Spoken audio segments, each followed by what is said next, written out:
First things first, you're now entering the No Bull Zone, sponsored by Credible. Great rates with none of the bull. Let's talk some Ben Simmons.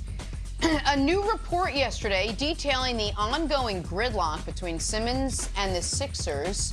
This just a little over a week away from the NBA trade deadline.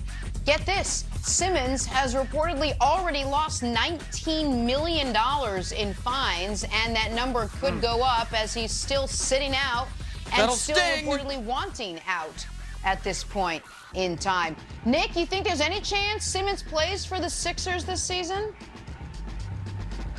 I do. I actually do. And I think this article pushed that door open a bit. Now, let me be clear, because I know people, that watch this show know I obviously have a good relationship with the parties involved here. I have a close relationship with Rich, Ben's agent. I have a close relationship with Daryl Morey. When I am reporting things, I will tell you as such, this is speculation by me, okay? I reported a few weeks ago that the Sixers are still holding out hope that if Ben is not traded, that he might decide to play. I didn't hear anything from Ben's side of that after that. But the very end of this article, there were two things that stuck out to me in this article, Brew. One was, there was some evidence Ben, I don't think, has handled this great. The whole, he was upset that Doc Rivers didn't come see him when he was in California. Now, did he answer Doc's calls or respond to his texts? No, but he wanted Doc to just show up and see him. Well, that's a little ridiculous. That's a little like, what? A little? Like, I wish you would have come and seen me. Well, did he call you and text you? Yes. Did you respond? No. Okay. That ain't great. Nope.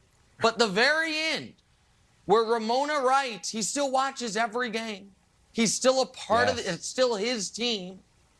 Made me think, did Ben Simmons ever think he was going to lose $20 million over this? I don't think so. Did Ben Simmons ever think he was going to miss more than a few basketball games? I don't think so. Did Ben Simmons ever really consider, I might miss an entire season? I don't think so. And did Ben Simmons think, well, if I'm out for 50 games, the Sixers might still be legit contenders to win the East? I don't think so. So all of that leads me to believe, Brew, that if there is not a trade made, that there will at the very least be, Wilds, a meeting of the minds, if you will, where there is a, some type of forum where they can see, can we get you back on the court for the final 25 games in the playoffs and figure this out in the offseason? You can get some money. We can have a better chance to win the title. You can remind everyone that you're awesome at basketball despite your flaws. Like, I do think that door is creaked open. Would I bet on that being the most likely outcome? I would not, but I wouldn't slam the door shut on it.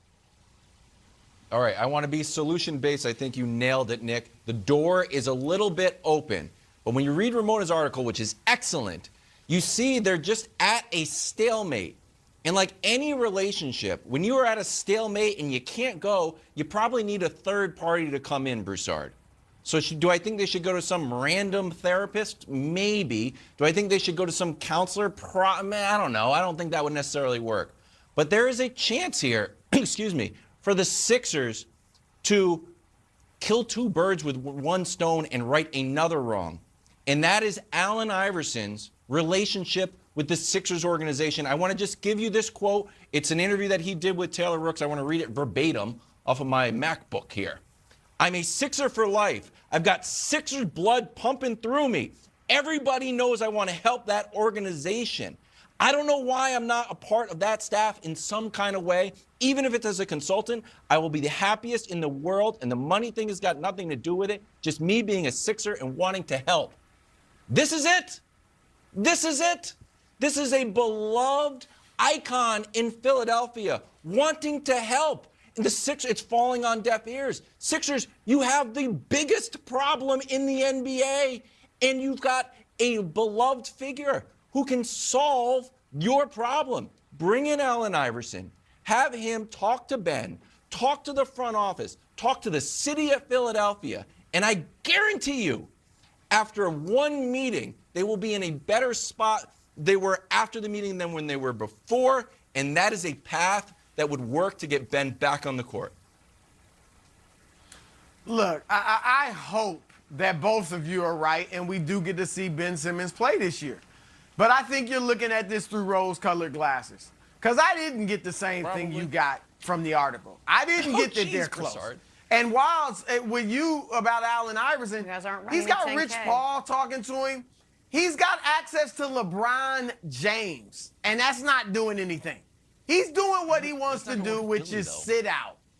And if he hasn't, look, he's had every reason to come in and play. Love of the game, raise his trade value, make his money, and none of them have gotten to him on the court. This kid is terrified of playing basketball in Philadelphia. That's it. He is afraid to go out there on the court in Philadelphia in front of those fans. And if he's afraid to do that in a regular season game in November, then what makes me think he's going to do it in the most important part of the season and the playoffs? Like when there's expectations that, oh, if he comes back, oh my, we actually might be able to win the East. Brooklyn's a mess. Milwaukee's down. They don't look as good. Chicago we could win the East. That's when he crumbled last year in the playoffs with the expectations. I don't think he wants any part of going back into that atmosphere for his mental health, at least in his mind. And so, again, I hope I'm wrong and you guys are right. But I don't see him playing this year for the Philadelphia 76ers. Listen, a big part of this has been Ben Simmons self-admitted, dealing with some, I don't want to say mental health's the wrong word, but that, that he needed some therapy and some counseling to deal with what is going on here, right? He opened that door. I vehemently believe that was not just a parachute he pulled to try to make them not be able to find him. I think it is the most logical path of why won't Ben Simmons shoot the basketball? The discussion we were having 3 years ago is a fear of failure. And for a lot of people, fear of failure is crippling. It is no less crippling than a fear of flying, than a fear of heights, than something that you really do need help to get over, right? That he is, I've been great at this. There's one part of this I stink at. I don't want people to see me be bad at it. And then it metastasized in the worst way possible, Game 7 of the playoff series. I am going to leave the door open that part of the work he has done personally with doctors, with therapists, has helped him in that regard.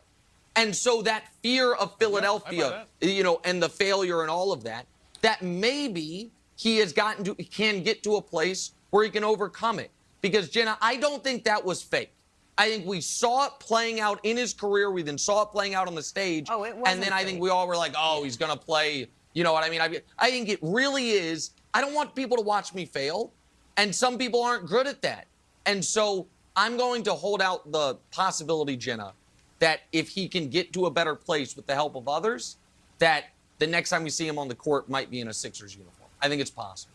Nick, how long? We've been talking about this for years now, you and I. We keep having the same conversation over and over. Maybe this is the small pathway towards him returning. All right, let's get back to football, talking Tom Brady.